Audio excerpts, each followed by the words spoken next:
The Journey of a Self Discovery. Chapter 3, The Science of Spiritual Life. What happens to the conscious self at the time of death? On October 10, 1975, in West Village, South Africa, Srila Pravupada explains the science of reincarnation to Dr. S.P. Oliver, rector of the University of Durban. Dr. Oliver says, we are left in this 20th century, this last part of the century, with a new global search for the truth about the spiritual. We, of course, in the Western world, are not familiar with the Bhagavad Gita. Our problem is basically, I think, the one that you raised in your lecture. How do we make the spiritual a scientific reality? And I think you were quite right. I think really few people get the point that you were trying to make, that this is a scientific matter. Srila Prabhupada say, this is the beginning of the Bhagavad Gita, scientifically presenting spiritual knowledge. Therefore, I raised the question, what is transmigration of the soul? Nobody could reply properly. We are changing bodies. There are so many varieties of bodies, and we may enter into any one of them after death. This is the real problem of life. Nature is working, providing us with material bodies. This body is a machine. This machine, just like a car, has been offered to us by material nature, by the order of God, Krishna. So the real purpose of life is to stop this perpetual transmigration from one body to another, and revive our original spiritual position so that we can live an eternal, blissful life of knowledge. That is the aim of life.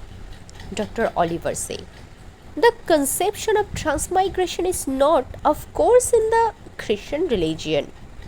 Srila Prabhupada say, it's not a question of religion. Religion is a kind of faith that develops according to time and circumstances. Reality is that we as spirit souls, by the laws of material nature, we are carried from one body to another. Sometimes we are happy, sometimes distressed, sometimes in the heavenly planets, sometimes in lower planets. And human life is meant for stopping this process of transmigration and reviving our original consciousness. We have to go back home, back to Godhead, and live eternally. This is the whole scheme of Vedic literature. The Bhagavad Gita gives the synopsis of how to act in this life. Therefore, through the teachings of the Bhagavad Gita, we can begin to understand the constitutional position of the soul. First of all, we have to understand what we are. Am I this body or something else? This is the first question. I was trying to answer this, but some people in my audience thought it was a kind of Hindu culture.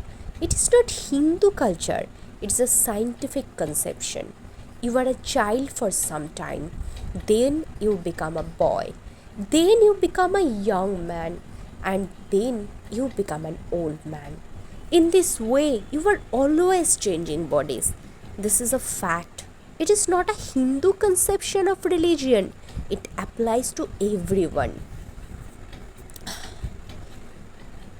Devotee says, as the embodied soul continuously passes in this body from bodyhood to youth to old age, the soul similarly passes into another body at death. A sober person is not bewildered by such a change. Srila Prabhupada say, in the Bhagavad Gita, everything is explained very logically, very scientifically. It is not a sentimental explanation.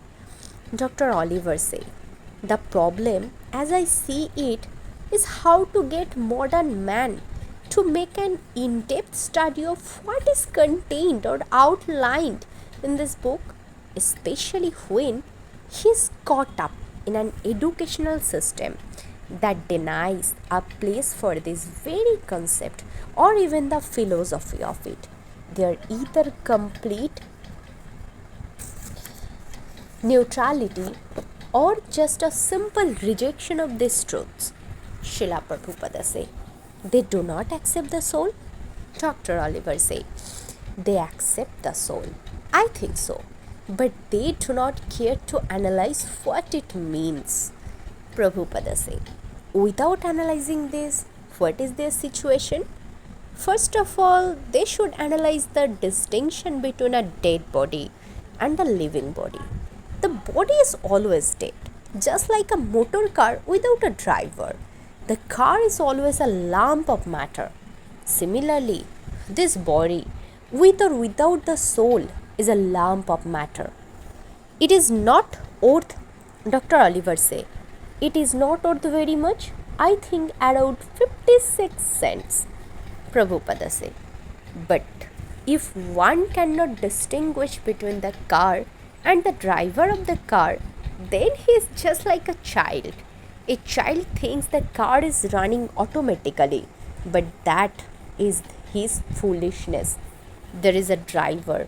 The child may not know, but when he is grown up and has been educated and still he does not know, then what is the meaning of his education? Dr. Oliver say, is the Western world the whole range of education covers only primary, secondary and tertiary education. There is no place for an in-depth study of the soul.